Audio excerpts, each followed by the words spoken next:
Terima kasih ya sudah datang lagi untuk mengisi acara hari ini. Terima kasih juga atas undangannya dari Rika dan teman-teman di BF ini. Terima kasih Anumodana atas undangannya. Sama-sama Ci. Kabar baik Ci? Baik. Oke, jadi hari ini kan topiknya love and hatred. Mungkin Ci bisa sedikit sharing karena love and hatred itu konteksnya nggak cuma hubungan relationship suami istri pacaran aja, tapi juga sangat luas ke anak, ke teman, ke orang tua juga. Oke, silahkan Ci. Iya, selamat siang menjelang sore semuanya. Sotihotu Namo Buddhaya. Ya, sebelum memulai saya ada 2 kutipan dari Dhammapada mengenai cinta dan benci. Di Dhammapada Piyawaga, syair Piyawaga ayat 213, bunyinya, dari cinta timbul kesedihan, dari cinta timbul ketakutan. Bagi orang yang telah bebas dari rasa cinta, tiada lagi kesedihan maupun ketakutan. Kemudian satu lagi dari syair Yammakawaga ayat 5, kebencian tak akan pernah berakhir apabila dibalas dengan kebencian, tetapi kebencian akan berakhir bila dibalas dengan tidak membenci. Inilah satu hukum abadi. Oke. Dari 2 kutipan tersebut, di situ kita bisa mengambil perenungan. Kalau kita mencintai dengan kemelekatan, itu akan merugikan diri kita sendiri dengan orang yang kita cintai, dengan orang yang kita lekati, dengan orang yang kita sayangi. Semakin kita menggenggam semuanya, kita yang semakin menderita. Begitu juga dengan kebencian. Ketika kita membenci seseorang, kita bawa kebencian itu dalam-dalam di dalam kehidupan kita melalui pikiran, ucapan dan tingkah laku kita. Yang ada itu membuat kita semakin menderita. Jadi cinta atau membenci, dua-duanya sama-sama membuat kita menderita. Jadi apa yang membuat kita bahagia? Mencintai tanpa kemelekatan yang berlebihan. Membenci cukup disadari saya tidak suka, saya tidak mau, tapi tidak berlebihan juga. Segala sesuatu yang berlebihan itu enggak bagus dan berujung dendam dan akan mengulang di setiap kehidupan. Begitu juga dengan cinta. Mungkin kalau cinta yang mengulang di setiap kehidupan, kita masih enjoy menjalaninya. Tapi ketika cinta itu berjalan seiring dengan waktu, pasti akan ada konflik, pasti akan ada perbedaan pendapat, dan banyak hal lainnya. Itu yang membuat rasa cinta lama-lama bisa berubah. Apalagi kalau konfliknya karena hal-hal yang dianggap itu tidak terlalu penting, termasuk masalah antara orang tua dan anak, hubungan suami dan istri, itu biasanya yang terus membekas di dalam batin. Nah, kalau hubungan antara orang tua dan anak, suami dan istri itu melekat atau membekasnya terlalu lama di dalam batin tanpa kita bisa lepaskan, membahayakan untuk kelangsungan kehidupan kita saat ini hingga ke depannya. Kenapa membahayakan? Karena ketika kebencian itu terus mengulang di setiap kehidupan, itu bisa menjadi musuh yang tidak ada hentinya dan akhirnya saling menyakiti, entah sampai kapan kehidupannya ini stop untuk tidak menyakiti. Kalau kita terus menyakiti, terus kita membawa kebencian, antara orang tua dan anak, suami dan istri, itu tidak akan bagus, tidak akan baik untuk kelangsungan hidup kita. Jadi gimana kita untuk bisa tidak berlebihan ketika kita mencintai atau kita membenci. Kita menyadari, kita merenungi kehidupan kita ini. Kita sadari ketika saya mencintai pasangan saya mencintai keluarga saya, direnungin, disadarin. Oh, saya mencintai dia, saya menyayangi dia untuk hal yang baik, bukan untuk hal yang negatif, bukan untuk mencari masalah. Kita menjalani ini untuk hal-hal yang baik. Ketika ada permasalahan hidup, renungin lagi ke dalam diri. Sadarin kesalahan ini, oke, misalkan dia yang salah atau siapapun yang salah, kita balikin.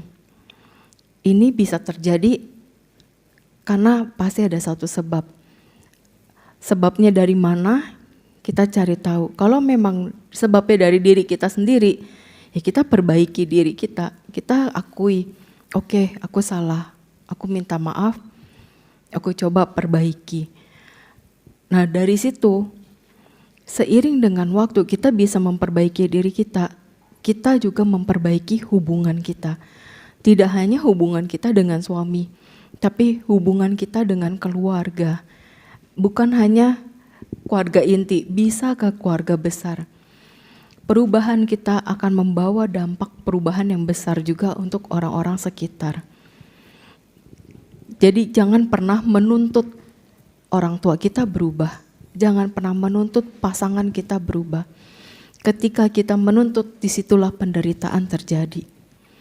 Tapi ketika kita menyadari, merenungi, di situ kita bisa menerima dan akhirnya kita bisa merasakan, ya udah, kita jalanin hidup.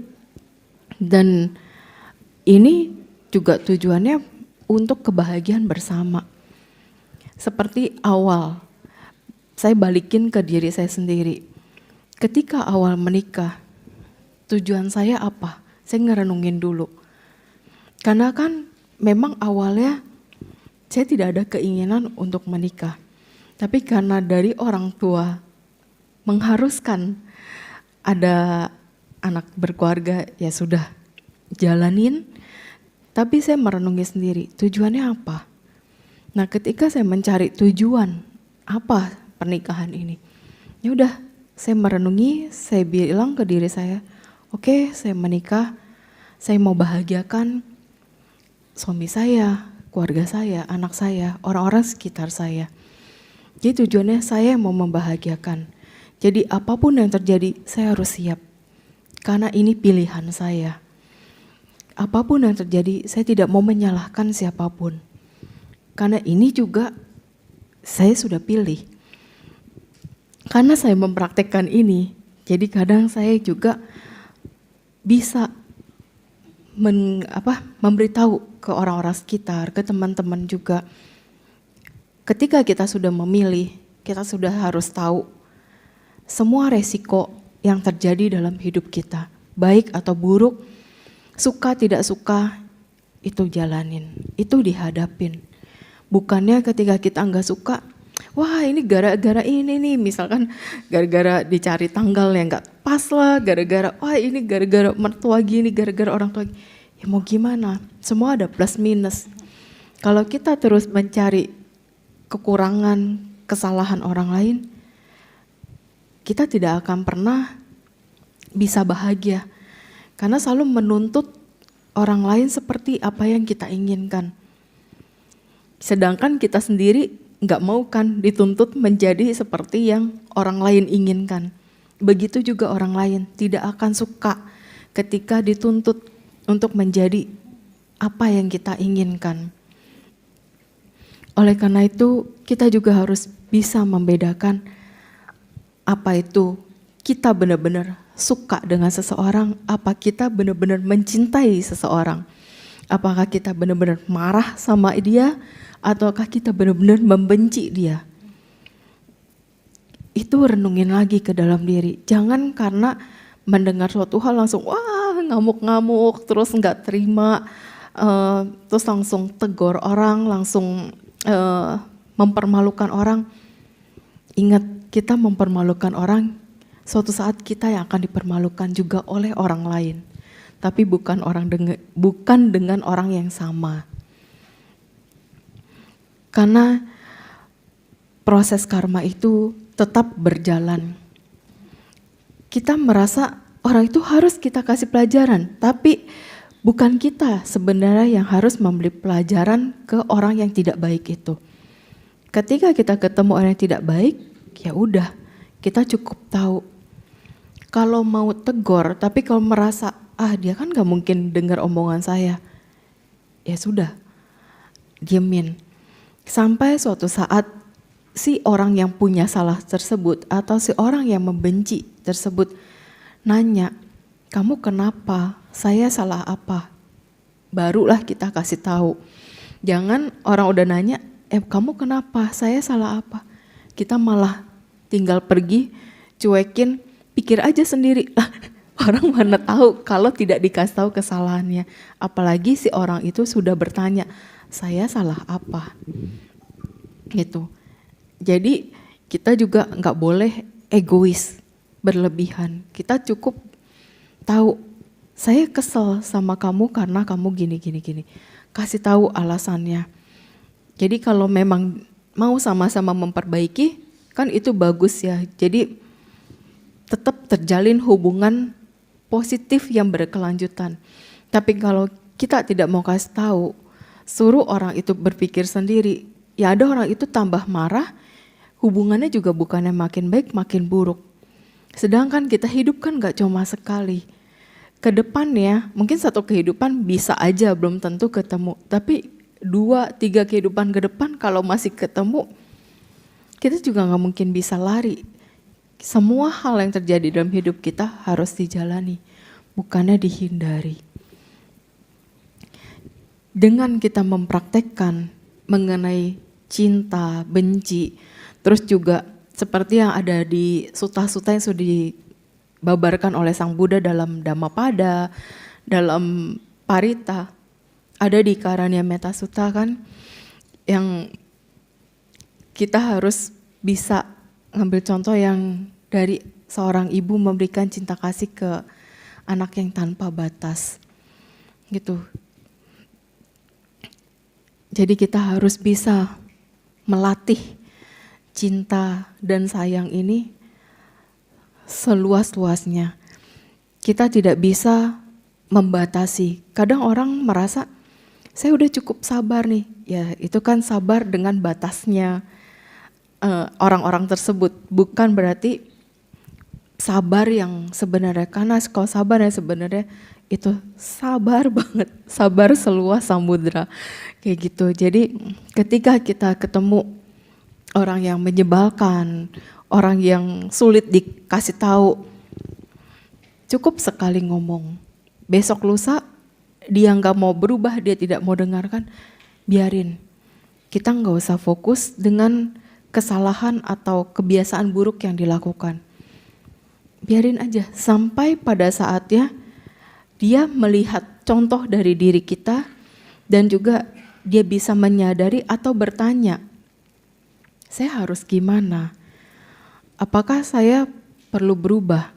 Nah, ketika orang itu bertanya, berarti orang itu sudah siap menerima jawaban dan sudah siap untuk berubah. Kalau orang itu tidak bertanya, tapi kita langsung kasih tahu, tidak akan ada perubahan. Yang ada kita kecewa, kita kesel, kita yang sakit hati karena orang itu tidak mau berubah, karena orang itu tidak mau memperbaiki. Gitu. Jadi semuanya tetap balikin lagi ke diri kita sendiri dulu. Jangan terlalu banyak menuntut ke orang-orang sekitar kita, tapi kita renungin selama ini apa yang udah saya lakukan untuk pasangan saya, untuk keluarga saya, untuk anak saya.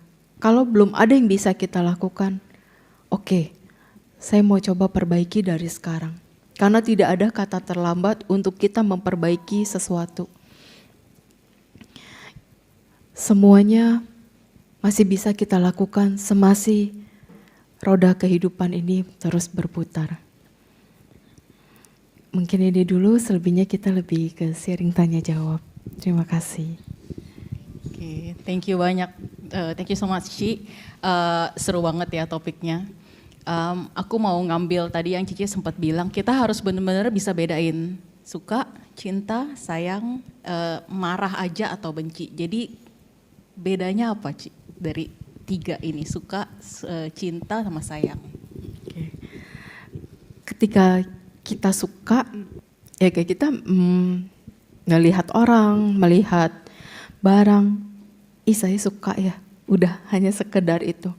Tapi habis itu berlalu.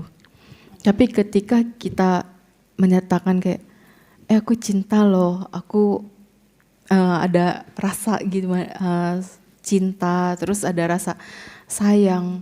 Nah ketika ada rasa cinta, terus ada rasa sayang itu lebih dalam lagi. Kalau cinta kadang masih bisa hilang seiring berjalannya waktu. Jadi suka itu hanya sekelebat saja, tapi kalau cinta itu masih bisa bertahan, entah dalam hitungan bulan, tahun, tapi kalau sayang itu bisa seumur hidup. Jadi lebih ke intensitasnya. Iya. Tapi apakah cinta itu berarti ada rasa ingin memiliki? Ada. Kalau misalnya ingin memiliki itu berarti bukannya sebuah attachment, kemelekatan akhirnya. Iya, pasti cinta dan sayang itu akan ada attachment-nya. Nah ketika ada kemelekatan, itu bisa kita renungin lagi, kemelekatan kita seberapa dalam. Kalau kita memang mencintai, menyayangi, kemelekatan itu pun juga luas ya. Jadi kayak kita melekat dengan seseorang lah, biasanya itu yang paling sulit ya, kayak melekat sama anak, melekat sama pasangan hidup. Itu kita jadiin perenungan, aku cinta, aku sayang, tapi kadang ada hal dia harus keluar kota, dia harus pergi ke sana ke sini, disitulah kita latihan melepas. Nah ketika kita latihan melepas, pasangan kita ada tugas keluar kota, keluar negeri atau kemanapun, kita bisa melepas, itu kita bisa melatih cinta dan sayang kita agar tidak berlebihan. Karena kalau kita belum apa-apa aja udah yang, oh nggak boleh ini, nggak boleh itu. Jadi pasangan kita menderita, terlalu dikekang.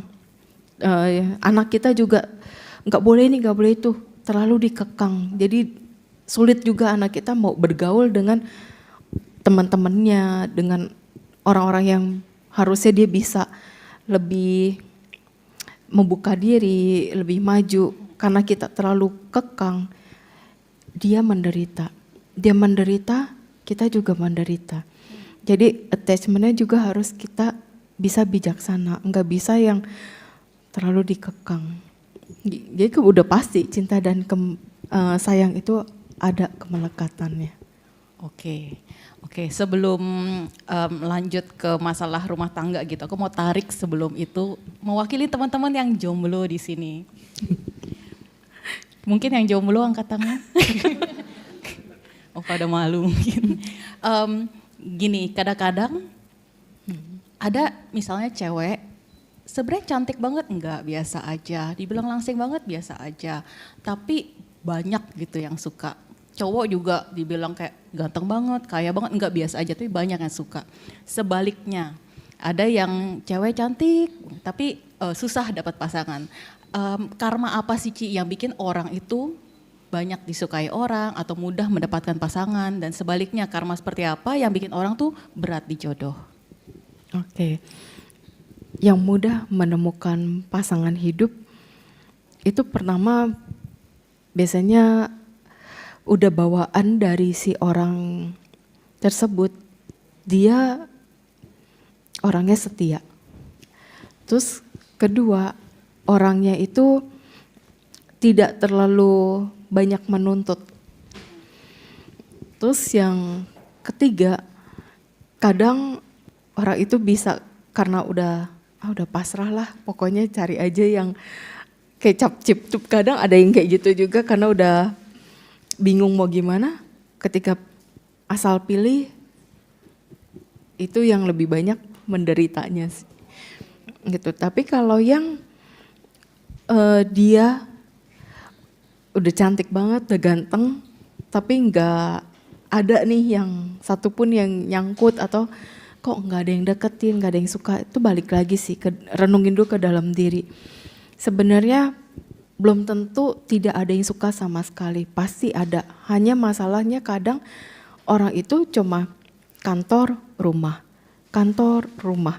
Jadi kesempatan untuk kenalan, untuk bisa ketemu orang-orang baru sangat sedikit.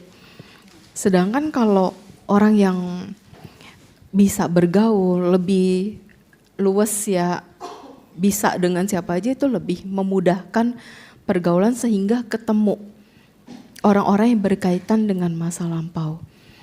Tidak mungkin di kehidupan ini tidak benar-benar ketemu, pasti ada ketemu, cuma masalahnya cocok atau enggak gitu. Karena kan dalam nyari pasangan itu kita harus ada kecocokan juga ya, seperti yang udah dikasih tahu sada sila cagapanya. Kalau tidak ada kesamaan keyakinan, kadang orang ragu. Terus kesamaan dalam kemurahan hati itu juga kadang jadi pertimbangan orang. Yang satunya pelit, satunya senang berdana, itu juga jadi masalah.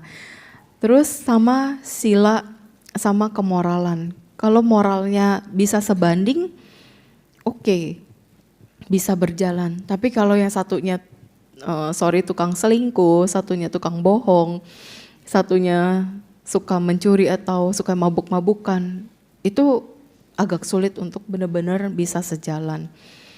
Terus terakhir sama panya, kebijaksanaan. Nah, kebijaksanaan berbeda aja ini juga jadi sebuah masalah gitu.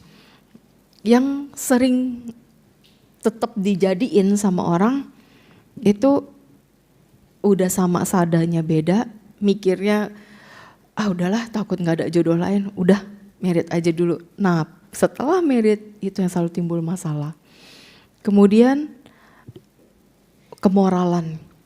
Udah tahu misalkan masih pacaran, orang itu mohon maaf sering jajan atau udah suka selingkuh atau suka bohong, tapi masih tetap dijadiin. Iya, wajar. Setelah merit hubungannya makin buruk. Kebanyakan orang sering paksakan karena merasa aduh udah gak ada pilihan lain, orangnya mirip-mirip gini kelakuannya. Kalau udah tahu orang-orangnya di sekitar kita yang sukanya kelakuannya seperti itu, ya mohon maaf, kalau aku sih lebih baik hidup sendiri ya, daripada nyiksa diri ketemu orang yang tidak sejalan. Oh enggak gitu.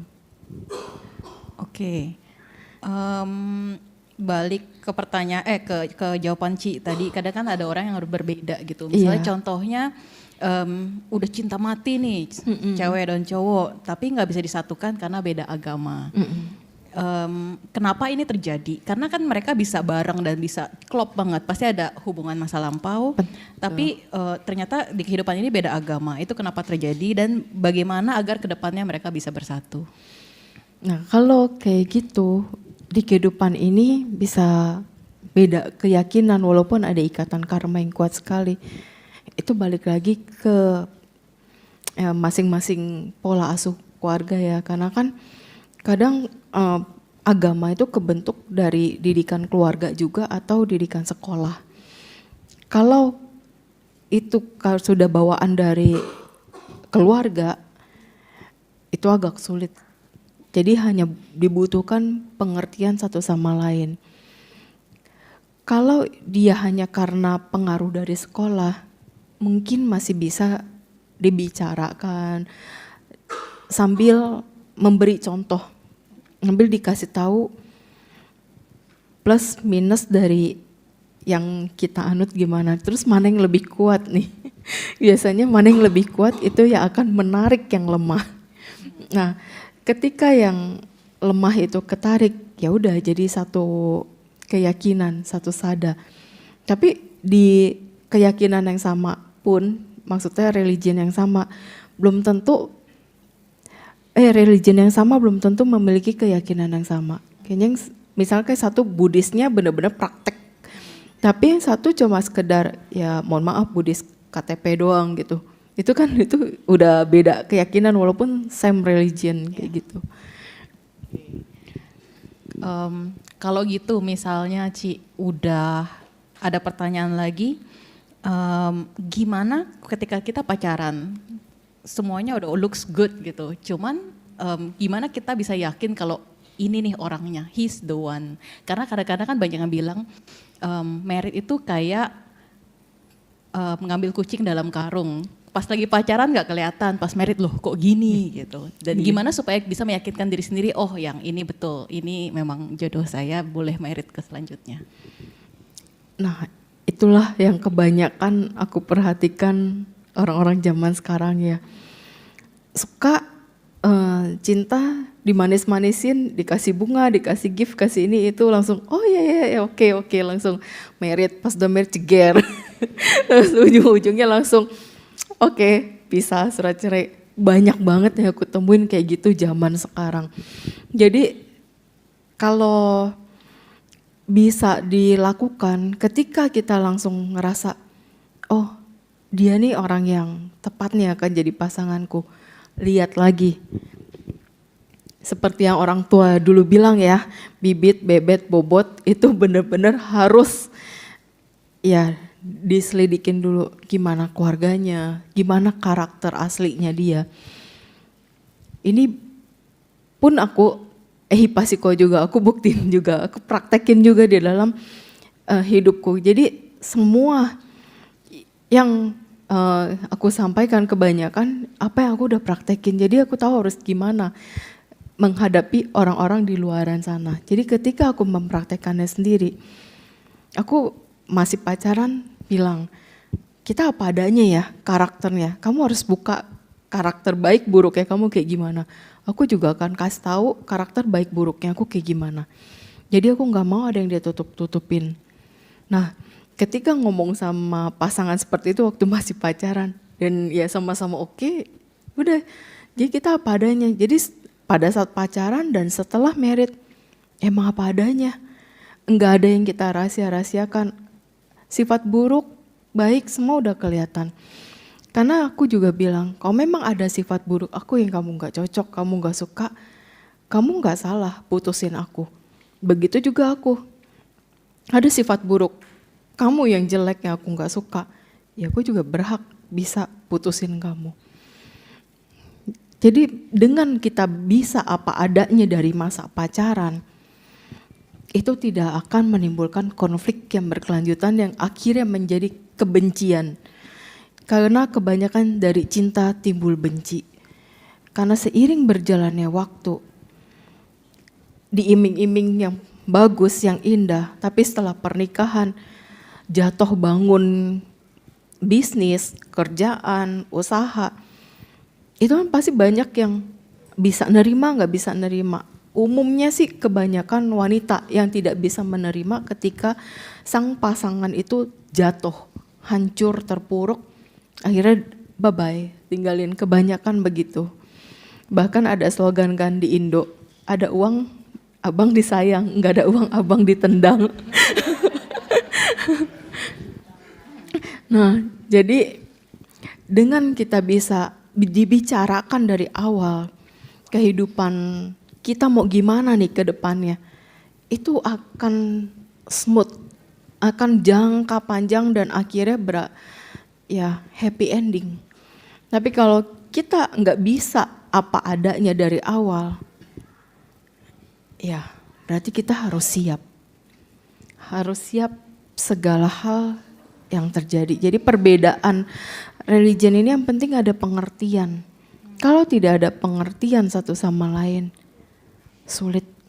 Yang ada yang rugi kita sendiri. Kita nggak mungkin nyalahin pasangan kita nggak mungkin nyalahin keluarganya.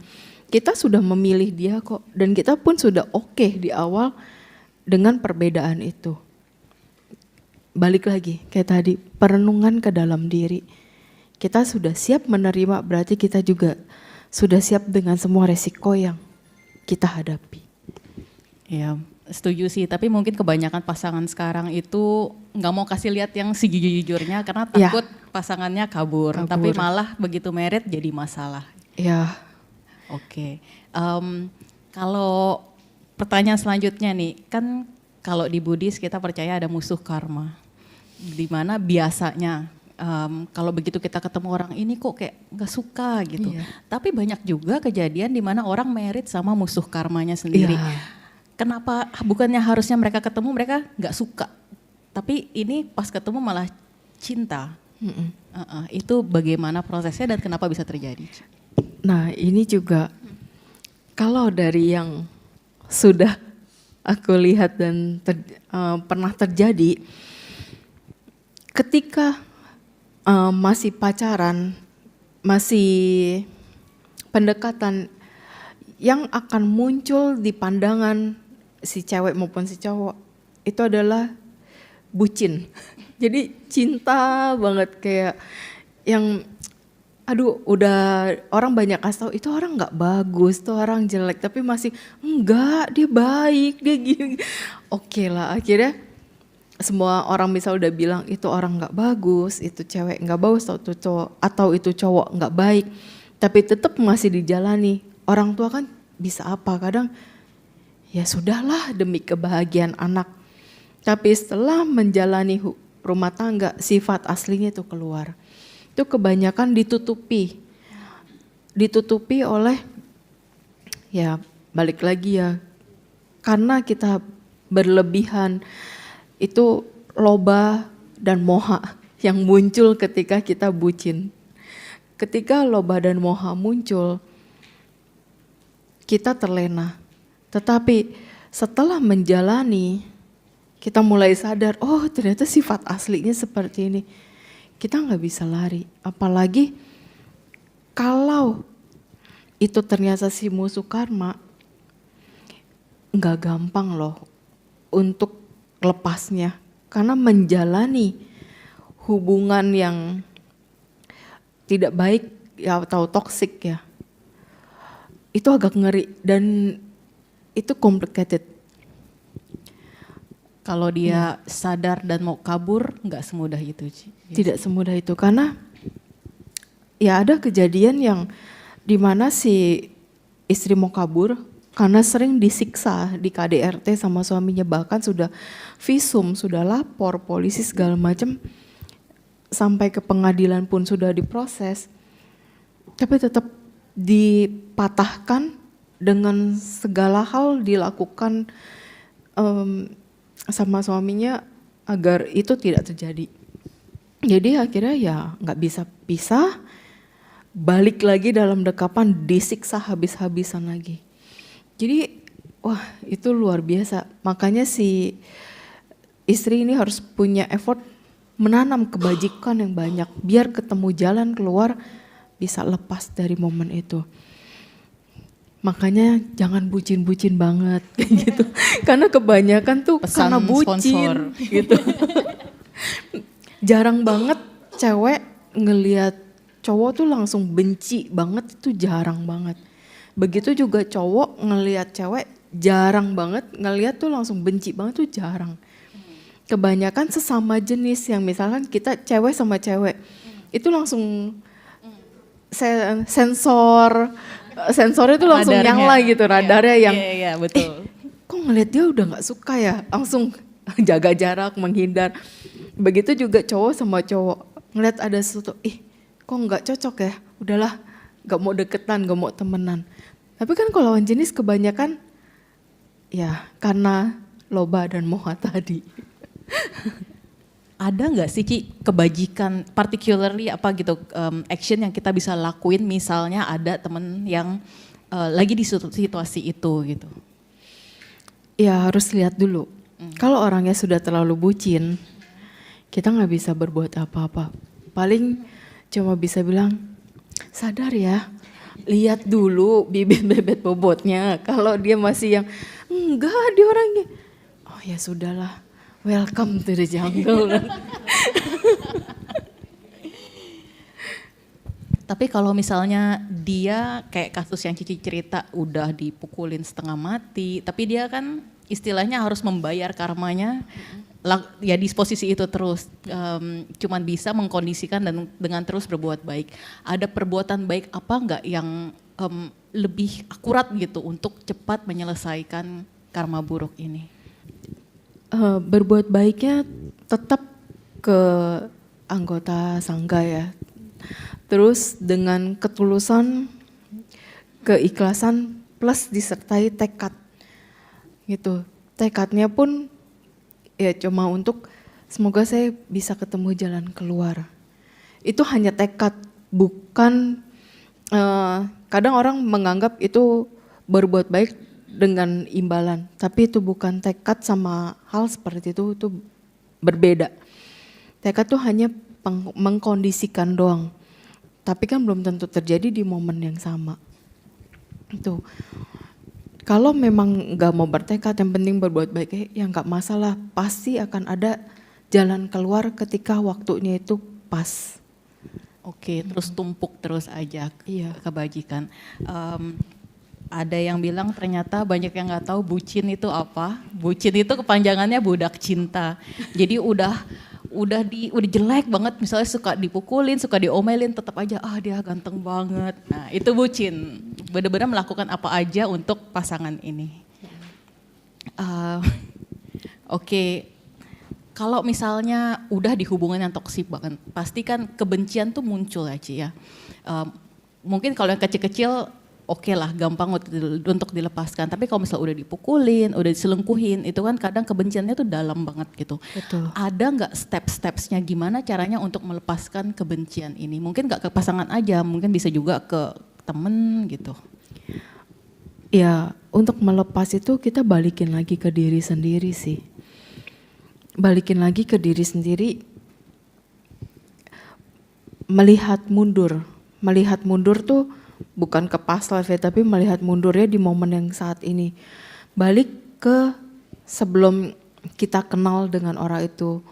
Terus ketika kita kenal, berawal dari yang hubungannya baik, sampai bisa timbul konflik.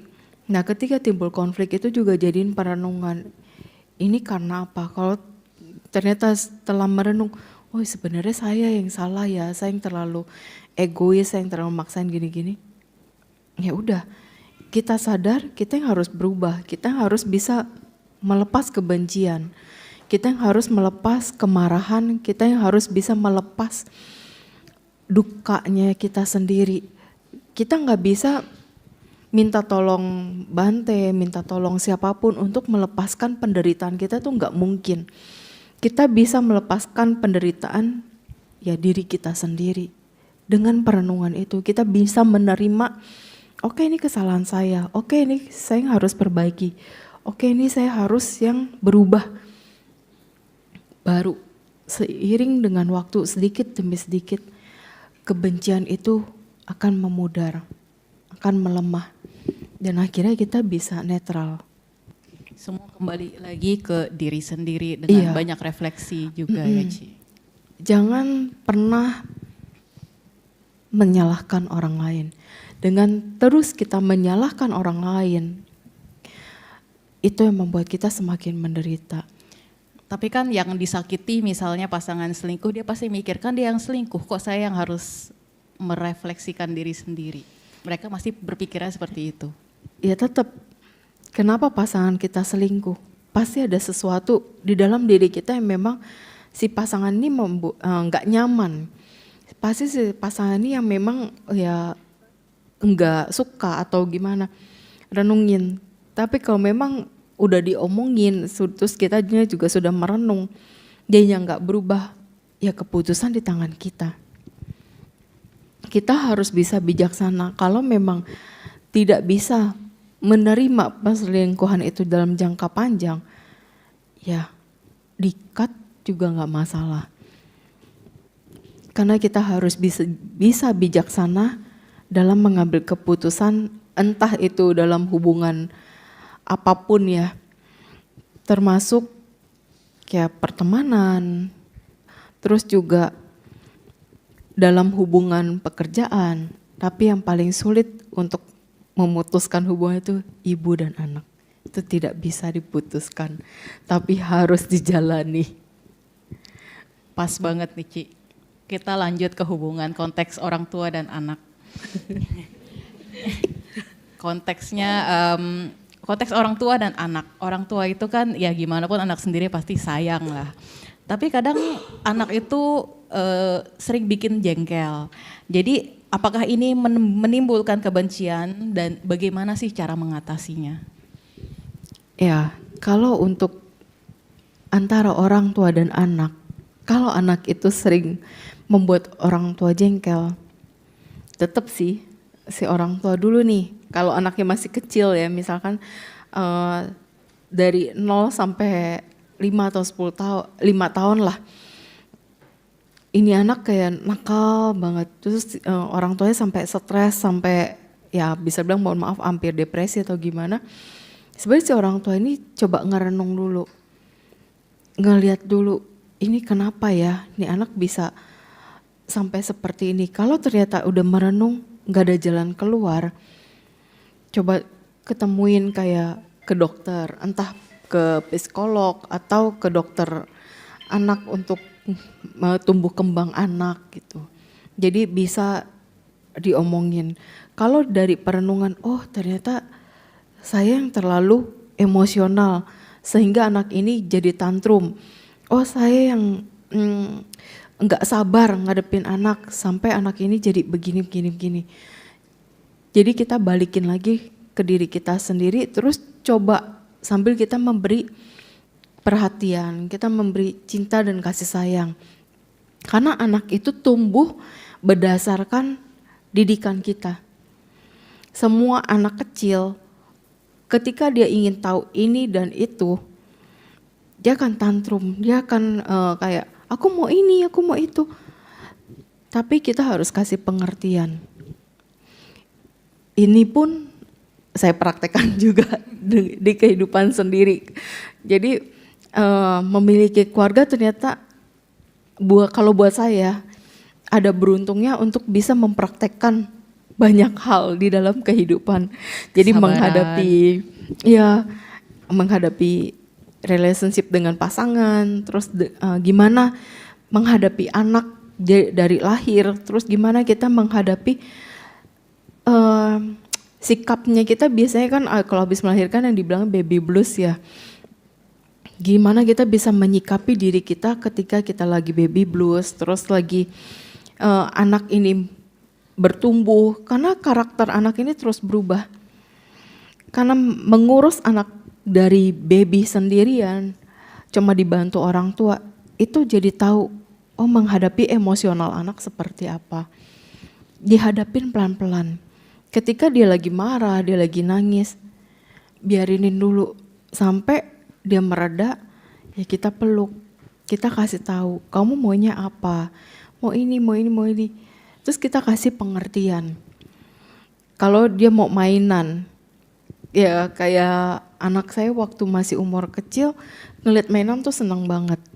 Dia ngeliat mainan ini mau, selalu dibilangin, kamu mau mainan ini? Ya oke, nanti ya, tunggu kamu ulang tahun. Nah seiring dengan waktu, dia juga lupa ya, nunggu dia ulang tahun. Ketika waktunya tiba, tanya lagi, kamu masih mau mainan ini? Enggak.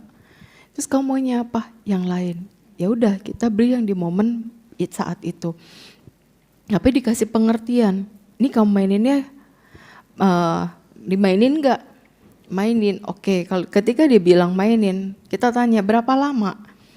Jadi anak sekarang itu harus diajak interaksi, nggak bisa mau ini beli, mau ini beli. Itu bisa menimbulkan ego si anak itu. Ketika si anak itu ego, besok lusa dia mau mainan itu, mainan lagi yang lain, kita nggak kasih, dia bisa guling-guling, bisa ngamuk, tantrum di toko atau di tempat lain. Jadi kita harus bisa mendidik gimana dari awalnya. Nggak bisa udah pertengahan jalan kita langsung marah-marahin di depan umum, kita marah-marahin dia di mana. Anak ini juga punya perasaan, anak ini juga bisa malu ketika dia dimarahin di depan umum dan akhirnya nanti bisa kena ke mental anak itu. Bukan berarti ngemanjain, tapi kita harus tahu momentum. Jangan kita juga sebagai orang tua terlalu ego. Maunya anak ngikutin kita, maunya anak nurut gitu. Tapi anak sekarang nggak bisa, harus diajak komunikasi. Bukan berarti nggak dimarahin ya, salah tetap dimarahin, salah tetap ditegur. Tapi cara memberitahunya yang berbeda-beda. Nggak bisa main pukul kayak zaman dulu. Udah beda ya kalau Iya. zaman sekarang, Ci. Iya. Oke, seru banget. Aku akan buka the question and answer session sekarang. Kalau ada yang mau bertanya silakan langsung angkat tangan. Jadi nanti Yogi akan pass the mic. Ayo, ada yang mau bertanya? Jangan malu-malu. Oke, kalau belum ada, saya bacakan dari YouTube dulu ya, Ci. Dari Pelita Kehidupan Channel, Cimeta mau nanya, apakah cinta beda agama ada hubungan karma hingga harus mengorbankan keyakinan yang sudah dianut sejak kecil? Iya, itu memang ada pengaruh dari hubungan karma. Begitu juga kita bisa berjodoh dengan dharma, bisa berjodoh dengan dhamma ini juga ada hubungannya dengan karma. Kalau kita punya parami yang besar, parami yang cukup, kita bisa mengenal dhamma, kita bisa belajar dhamma, kita bisa praktek dhamma. Tetapi kalau parami kita tidak cukup, kita akan mudah goyah terhadap keyakinan lain. Gitu. Jadi ya akhirnya kebanyakan dari Buddhism yang pindah. Karena berarti dia memiliki parami yang tidak terlalu besar, yang masih mudah beralih, yang masih mudah goyah dengan keyakinan lain. Oke, makanya sekarang juga banyak yang pindah agama dari Buddhism. Oke, kalau belum ada, kita pindah alam, Ci. Pertanyaannya maksudnya bukan kitanya ya. Dari pengalaman Cici, ada gak sih cinta dan benci pasti ada ya, cinta yang beda alam, maksudnya di mungkin makhluk peta atau makhluk dewa, apakah rasa cinta itu masih ada? Ada. Jadi ini juga ada, tapi bukan saya yang alamin, temen yang alamin. Tapi saya tahu ceritanya, ini seorang laki-laki yang dicintai oleh makhluk halus perempuan. Jadi setiap kali dia membawa pasangannya ke rumah, hantunya ini ada di rumah nih yang suka sama si cowok ini. Jadi setiap kali dia membawa pasangannya ke rumah, besoknya dia putus sama cewek itu. Terus kalau dia lagi PDKT, dia bawa, padahal cuma cewek itu udah ya nunggunya di depan aja, nggak usah masuk ke rumah. Dia yang masuk ke dalam dulu ngambil barang. Tetap besoknya putus, nggak jadi pacaran. Cewek itu udah nggak mau sama dia. Nah setelah diselidiki, hantu yang di rumah ini suka sama dia. Jadi pernah sampai ngikutin dia, saking cemburunya, ngikutin dia pernah pergi ke wihara, tapi dia nggak bisa masuk, dia nungguin di depan. Nungguin aja. Terus karena dia tinggal di pohon itu dipantek pakai paku. Biar si makhluknya nggak bisa kemana-mana. Tapi kan ya tetap aja makhluk bisa tembus manapun, dipaku, dipantek pun nggak kena kan ke fisiknya gitu. Jadi tetap makhluknya ikut pergi-pergi. Jadi sampai sekarang ya gitu. Tapi bukannya dia udah tahu sebenarnya perjalanan cinta itu diganggu sama makhluk, dia udah tahu, bisa lepas, nggak melakukan apa-apa gitu. Dia sebenarnya tetap melawan karena dia merasa ya aku kan manusia, dia kan bukan manusia. Aku mau punya pasangan gitu. Tetap dia udah kemanapun, bahkan dia sampai cari orang pintar, makhluk itu nggak mau lepas. Sampai sekarang makhluk itu masih Karena udah nggak tahu, kontekan udah lagi. nggak kontekan, jadi udah nggak tahu kabar dia sekarang gimana. Kalau kayak gitu berarti makhluknya ada hubungan karma dengan mungkin pas setelahnya husband and wife. Tapi ada yang pernah jadi nggak, Ci? Entah gimana gitu. Makhluk dengan manusia. Oh, tidak pernah. Oke. Udah ada pertanyaan? Yang penasaran, punya burning question? Oke, dari Ya, selamat siang Cimeta Nama Budaya. Ya, nama Tadi budaya. Cimeta udah ngomong tentang yang mengembangkan parami. Jadi bagaimana ya cara mengembangkan parami supaya selalu ada ikatan sama agama Buddha? Ya, terima kasih. Iya, kalau kita sudah di Buddhis, kita untuk mengembangkan parami itu lebih gampang. Dengan sering belajar dhamma, teori maupun praktek, terus latihan meditasi, banyak berbuat kebajikan, ya terutama ke hal-hal positif yang berhubungan dengan dhamma. Kayak gitu, bisa mengunjungi para guru, baik itu yang guru-guru senior yang para biku di Thailand atau di Myanmar atau di manapun yang kita ketahui kita mau berbuat baik, silahkan. Seperti itu. Oke, Iya. cukup dijawab. Oke. Ada pertanyaan lagi dari YouTube.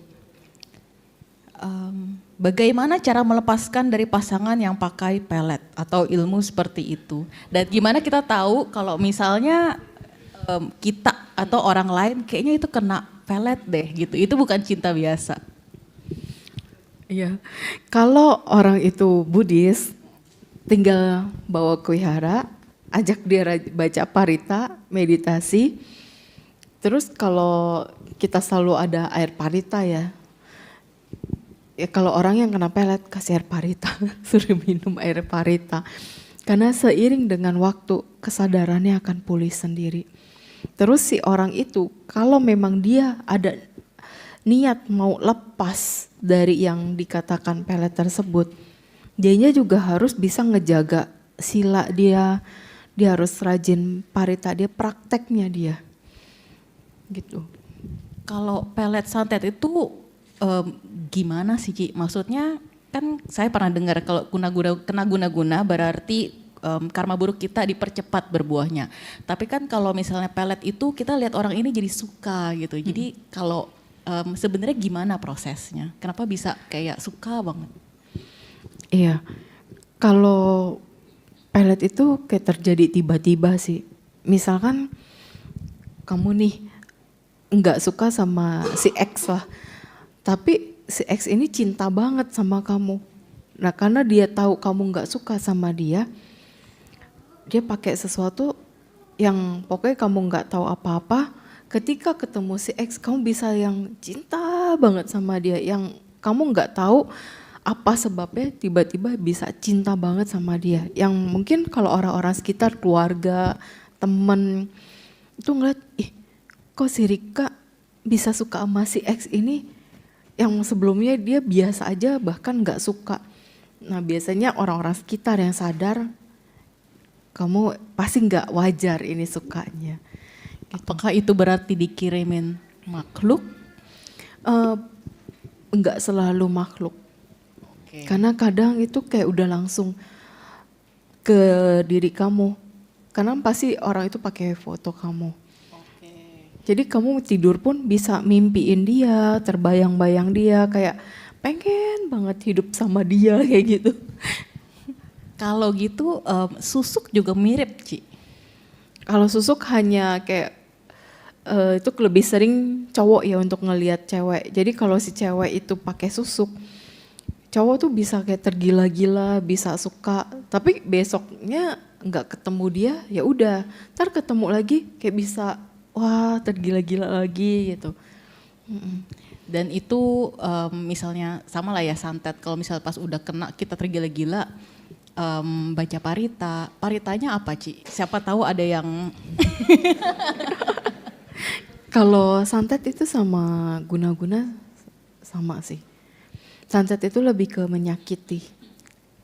maksudnya baca paritanya yang mana? Kalau untuk baca parita biasa yang kalau aku baca yang itu tuh yang Manggala Sutta. Manggala Gata ya, yang dari Dewata Aradana sampai Patidana yang ada 36 parita. Oke, terus pakai air itu bisa terus buat minum kan ya, Ci? Bukan buat mandi. Ya boleh Dua-duanya aja bikin boleh. air parita sendiri. Oke, pertanyaan dari Yuliana Tan di YouTube. Bagaimana menghadapi suami yang terus-terusan berselingkuh, pengen bercerai sedangkan kasihan anak-anak masih kecil? Sebenarnya ini udah dijawab ya tadi. Iya. Apa mungkin Ci Yuliana telat kali tadi? Iya, Karena mungkin bisa aku nonton yang sebelum ini tadi udah coba dijawab. sedikit di review aja. Baiknya Cici ngerenung dulu. Baiknya kita ngerenung dulu ke dalam diri kita. Apa yang salah di dalam diri kita, apa yang perlu diperbaiki, coba dikomunikasikan.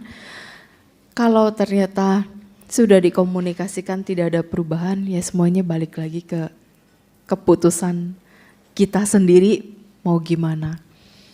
Bertahan atau berpisah, pilihan sendiri. Jadi baiknya direnungi sendiri dulu. Oke, terima kasih. Oke, ada pertanyaan lagi dari teman-teman yang ada di Dhamma Hall. Oke.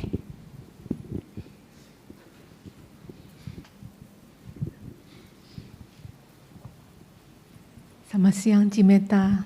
Iya, Saya mau selamat siang. mengucapkan terima kasih selama 2 tahun lalu saya sempat hubungan keluarga kurang baik, tapi karena saya mungkin karma juga saya cari-cari di YouTube dan kebetulan saya nonton Cimeta, damanya sangat mengena dan sangat terima kasih. Kemudian Sama-sama, Ci. ya, kemudian untuk masalah saya ada 2 anak, yang satu keduanya lelaki, yang satu 10 tahun, yang kecil 6 tahun. Mungkin yang 10 tahun agak trauma ya, mungkin sempat kena pukul sama suami saya. Tapi sekarang sepertinya dia menjauh dengan saya, lebih dekat dengan suami. Mungkin karena dia takut dengan suami, jadi ya seperti itu. Pertanyaan saya, karena suami saya free thinker, kemudian saya kan Buddhis. Saya ingin anak-anak saya mengenal Dhamma. Mungkin bagaimana caranya agar anak-anak saya mengenal Dhamma dan memiliki budi pekerti yang baik. Karena saya lihat mereka ini masih kecil-kecil, tapi semakin bertambah umur, saya lihat agak tidak baguslah. Saya mau yang mengenal sopan santun dan tidak meledak-ledak, ya seperti itu, menghormati orang tua, ya seperti itu. Terima kasih. Kalau hal seperti ini baiknya Cece dulu yang berubah sih, Cece tunjukin. Karena secara emosional kan juga Cece sempat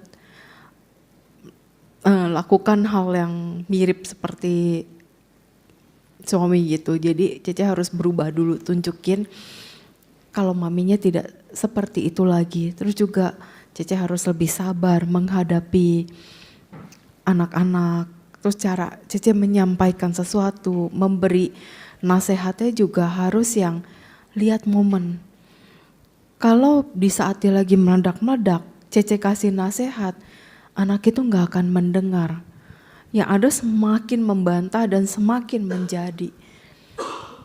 Jadi tunggu dia emosionalnya mereda. Nah, untuk membuat dia mereda, peluk. Karena biasanya anak itu seneng kalau dipeluk, diberikan kasih sayang, itu cepat sekali meredanya. Sebenarnya nggak cuma anak kecil ya, di antara kita semua pun kalau ada masalah, ada suatu hal yang membuat kita emosi, feeling yang nggak enak, terus juga merasakan hal-hal yang nggak baik, dengan pelukan, dengan perasa disayangi, dicintai, itu langsung calm down dari segi emosional. Cuma banyak orang yang gengsi untuk dipeluk, dicintai, disayangi, semua cuma mentingin ego masing-masing. Kayak gitu. Terjawab ya Ci. Ada lagi pertanyaan dari Damahol? Oke, Ii di belakang.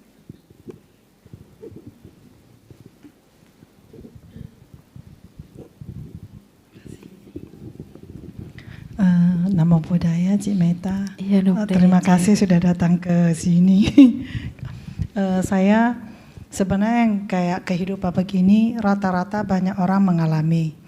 Kalau saya pribadi ya, saya yakin itu karena karma. Betul. Sebenarnya saya bisa datang juga karma. Saya dari airport langsung ke sini. Kemarin saya beli pesawat jam 12.25 Hong Kong, Singapura. Harusnya saya jam 5 baru sampai. Hari ini semalam saya dari Macau ke Hong Kong. Saya tanya, ada nggak jam paling pagi Macau ke Hong Kong? Dia bilang nggak ada, 8.30. Jadi saya takut nggak sempat. Malamnya saya jam 7.30 saya ke Hong Kong, airport langsung. Saya tiduran di sana. Waktu kena kepagian, saya tanya dia, boleh nggak saya check-in pagi? Saya mau tidur di dalam gitu. Katanya, kamu sudah datang pagi, kamu mau nggak? Ada satu orang, dia nggak sempat. Jadi saya punya tiket yang 12.30, kasih dia, terus saya ngambil tiket dia jam 9. Sempat saya datang. Kemarin saya mau datang sini, saya sempat teleponnya. Jadi gimana bisa ketemu Cik? Jadi katanya udah nggak bisa, saya pun sudah lupa. Tadi udah di tengah jalan ke pulang, saya buka YouTube, buka handphone.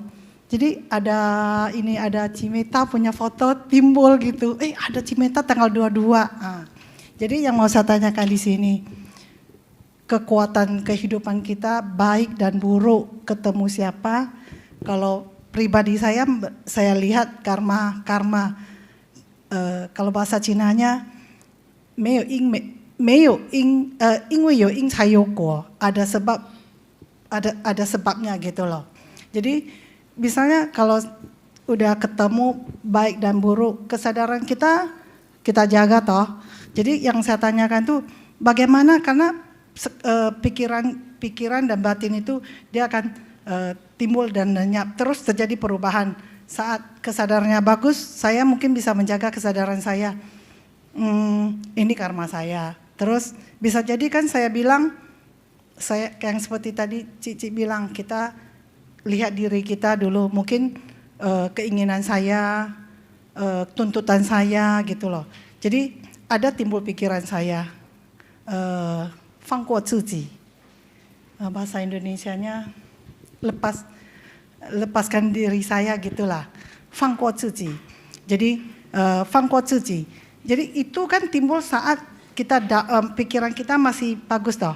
Tapi waktu emosinya timbulnya bergejolak, timbul ke kondisi kita sedang bergejolak semuanya. Mungkin langsung pertanyaannya. Jadi maksudnya gimana caranya kita itu selalu bisa menjaga kesadaran itu walaupun dia sudah bergejolak. Jadi dia bisa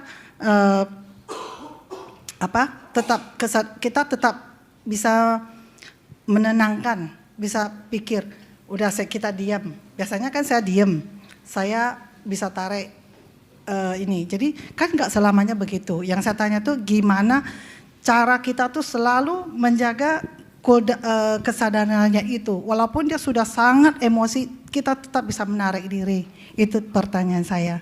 Terima kasih, Ci. Iya. Oke, itu hanya satu cara. Rajin meditasi.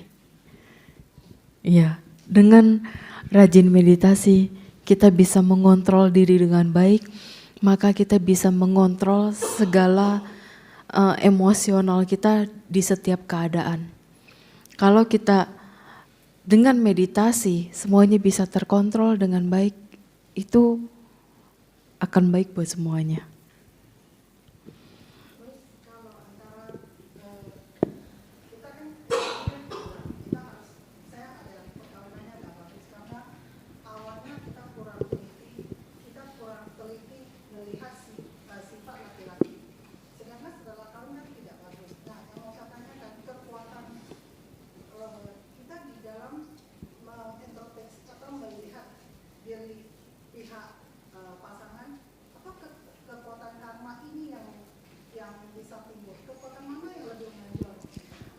Oke, aku recap ya pertanyaannya. Seberapa kuat sih karma masa lalu untuk supaya kita sampai akhirnya bisa married dengan orang ini? Iya.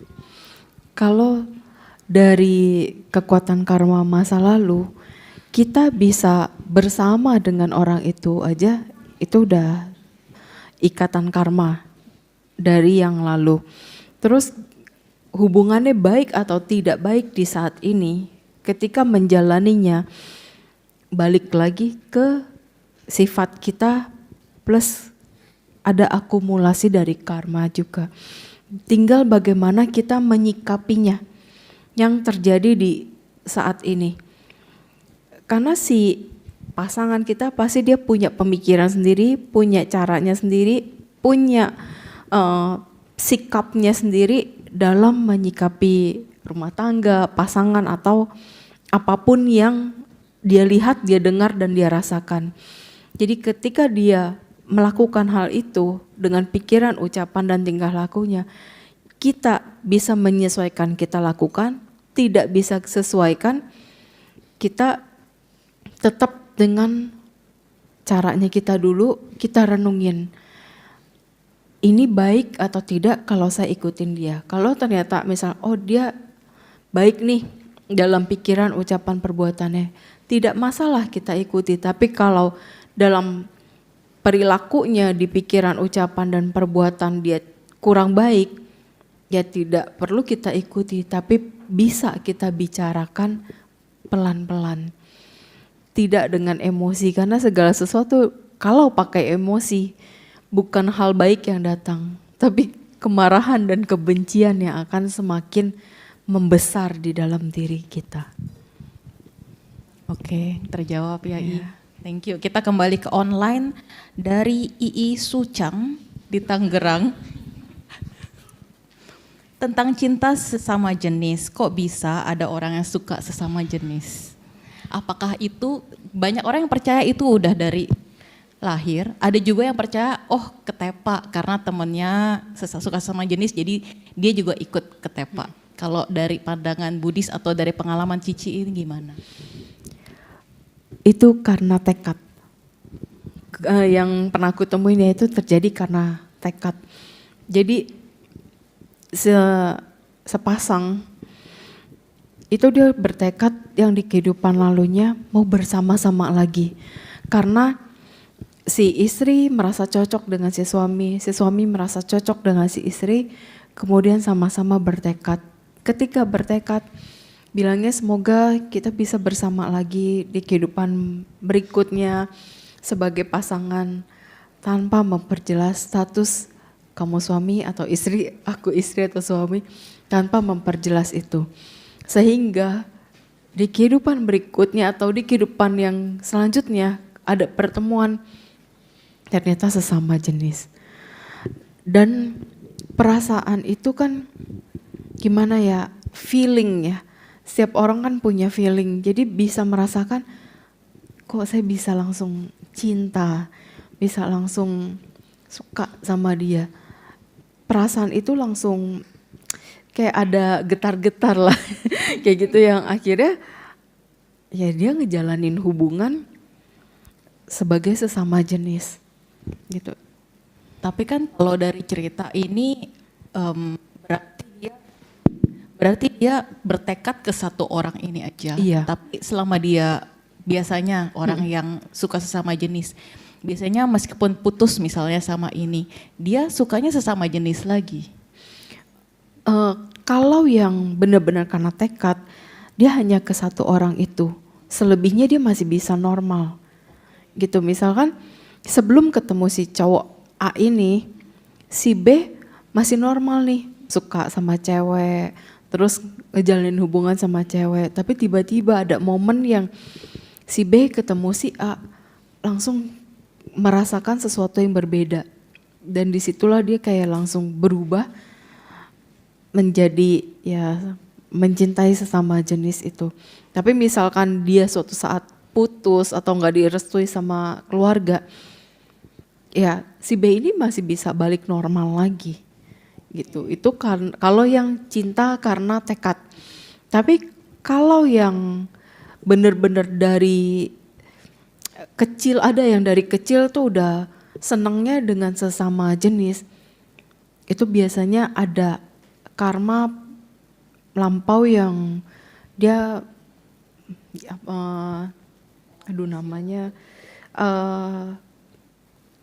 ada pelanggaran sila dan juga namanya kenapa ngeblank. Jadi kayak penyalahgunaan hubungan. Oke. Iya. Hah? Iya, itu kan asusila udah pelanggaran sila. Tapi ada yang namanya jadi ngeblank. Kayak apa sih? Tadi ngeblank.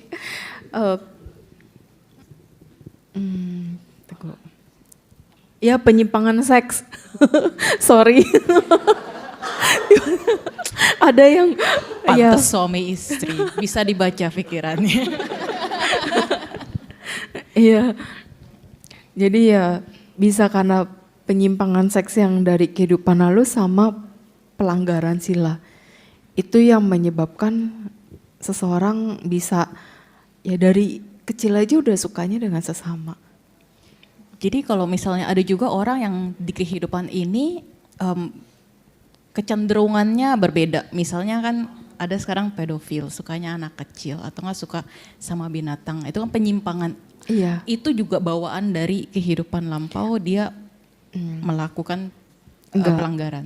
Kalau dari yang mohon maaf ya yang banyak yang sering terjadi di Indo sekarang kan yang anak kecil lah jadi para korban dari pelecehan-pelecehan entah gurunya lah entah siapanya. Itu karma yang baru dibuat oleh si pelaku tersebut karena dia tidak bisa mengontrol hawa nafsunya sendiri. Karena hawa nafsu itu timbul alami dari dalam diri di saat ini.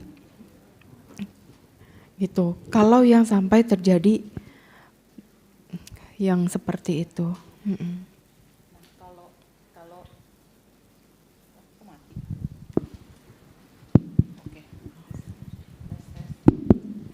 Kalau udah bisa. Yang baru-baru ini heboh di Indonesia, Ci, kakak adik gitu kan. Kadang kan misalnya kehidupan lampaunya mereka suami istri. Kali ini jadi kakak adik. Gimana pun ada perasaan. Tapi gimana pun itu penyimpangan seksual juga kan, Ci. Seharusnya tidak boleh. Iya, walaupun di kehidupan lalu suami istri, di kehidupan sekarang sebagai saudara kandung, ya harus sadar posisi sekarang ya sebagai saudara kandung. Tidak bisa melakukan penyimpangan seperti itu, yang ada kita malah jadi salah dan jadi pelanggaran. Nggak boleh, jadi kita harus sadar momen saat ini berbeda dengan momen yang dulu. Saat ini sebagai kakak beradik ya kakak beradik, jalani hubungan sebagai saudara, saling melindungi, saling menyayangi, tapi tidak lebih dari itu.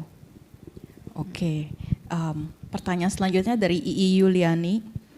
Kondisi apa yang mempengaruhi cinta seseorang tak berbalas? Apakah ada hubungannya dengan karma masa lampau? Ada. Kalau dari yang kan banyak tuh mencintai tak bisa memiliki, terus mencintai tapi nggak berbalas, bertepuk sebelah tangan. Itu ada penyebab dari yang kehidupan lalu. Yang pernah kulihat penyebab dari cinta tak berbalas itu karena pernah dikecewakan di kehidupan lalunya. Jadi sudah pernah bersama sebagai pasangan, tapi dikecewakan yang satunya. Jadi yang satu merasa dikecewakan oleh pasangannya. Langsung kayak cut, oke. Hanya bisa menyelesaikan di momen itu, nextnya udah nggak mau lagi. Jadi akan timbul di saat ini atau ke depannya hanya bisa mencintai tapi tanpa ada balasan dari pihak yang kita cintai. Memiliki pemikiran seperti itu, misalnya kita ketemu orang ini, kita dikecewakan dan kita mikir saya nggak akan mau ketemu lagi di kehidupan mendatang. Apakah itu bijak? Karena kan di kehidupan lampau kita nggak akan pernah tahu apa yang terjadi. Mungkin malah itu adalah jodoh yang baik atau teman yang baik di masa depan. Jadi pertanyaan saya, apakah memiliki pemikiran seperti itu bijaksana? Enggak juga. Karena kita harus bisa melihat segala sesuatunya dengan luas. Bukan karena ego dan emosi kita ditolak atau disakiti atau dikecewakan kita langsung mengkat, udah saya nggak mau lagi dah, nextnya sama dia. Itu nggak bijaksana. Jadi kita harus lihat dulu berbagai sudut. Kalau ternyata memang, oh ini penyebabnya gara-gara saya juga nih, oh saya yang salah nih. Ya sudah, kita yang harus perbaiki, kita yang mengubah semuanya menjadi lebih baik. Oke, baik. Ada pertanyaan dari Nadia. Selamat siang Cimeta. Iya. Ya, aku mau tanya, kalau misalkan ada orang menyakiti kita, apakah itu berarti karena di masa lampau kita pernah menyakiti orang itu, dan apakah ini akan lanjut terus balas-balasan, jadi di kehidupan berikutnya kita yang menyakiti dia lagi, terus balas lagi. Ya, Itu terima bisa kasih. aja terjadi. Oh. Itu disebabkan karena kebencian. Jadi kita kalau nggak suka, lebih baik udah kita stop. Jangan kita menyakiti. Walaupun kita yang disakiti nih, ya kita sadari aja, oke, ini karmaku. Karena mungkin di kehidupan lalu atau kemarin-kemarin aku pernah menyakiti perasaan orang lain. Jadi di kehidupan sekarang aku yang disakiti. Udah, stop sampai di perenungan itu. Jangan pernah berpikir, saya nggak terima nih, saya mau balas. Jangan gitu. Ketika kita berpikir, saya mau balas, saya mau sakiti, orang itu yang tidak mengerti akan lebih melakukan hal yang lebih menyakitkan lagi dari yang kita lakukan. Dan itu tidak akan pernah selesai. Kebencian dibalas dengan kebencian tidak akan pernah berakhir. Terima kasih. Ya, sama-sama. Oke, berhubung keterbatasan waktu, satu pertanyaan terakhir. Yogi.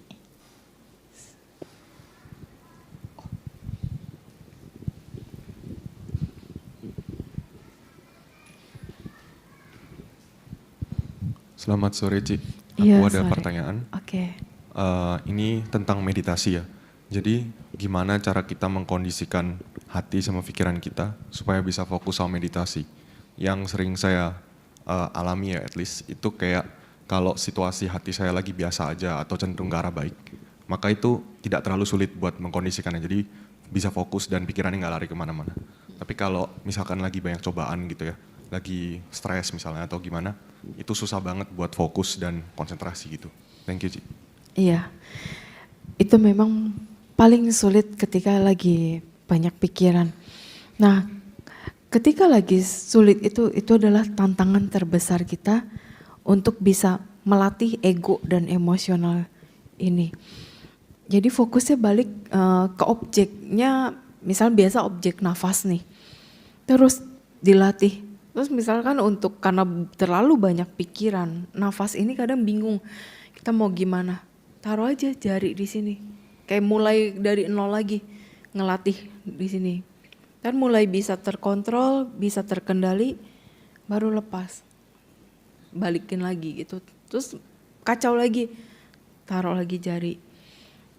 Itu kalau yang objeknya nafas. Tapi kalau terbiasa objeknya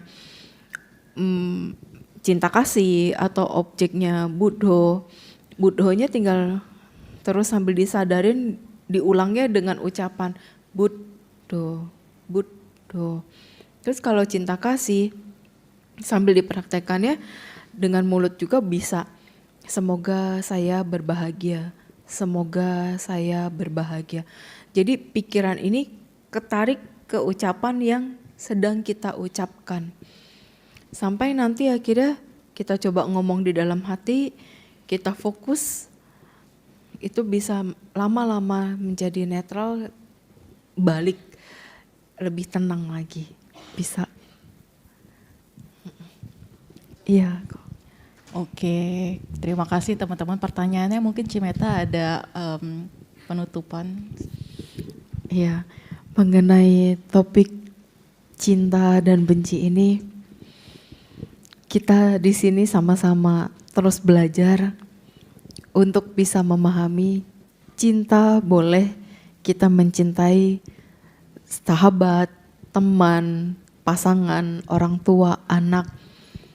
Tapi kita juga harus bijaksana dalam mencintai. Jangan pernah berlebihan. Segala sesuatu yang berlebihan membuat kita menderita. Terus juga ketika kita membenci, selalu ingat jangan membenci berlebihan. Karena itu juga membuat kita terus terjalin di banyak kehidupan menjadi musuh karma, dan itu tidak baik juga untuk kelangsungan hidup kita ke depannya. Kita sama-sama berlatih untuk menjadi lebih baik. Kita saling mengingatkan, saling menyadari atau menyadarkan satu sama lain kalau ada teman yang butuh diingatkan untuk bisa menjadi lebih baik. Mungkin itu aja, saya ucapkan terima kasih dan saya minta maaf apabila ada kata-kata saya yang salah atau tidak berkenan. Terima kasih, Sotihotu, Namo Buddhaya. Namo Buddhaya. Terima kasih juga Cimeta untuk Dhamma sharingnya. Semoga menginspirasi kita semua untuk selalu mengembangkan cinta dan melepaskan kebencian. Thank you so much untuk datang ke IBC hari ini, dan seperti biasa semoga nggak kapok Ci datang ke sini lagi. Boleh dong kita kasih tepuk tangan ke Cimeta. Terima kasih.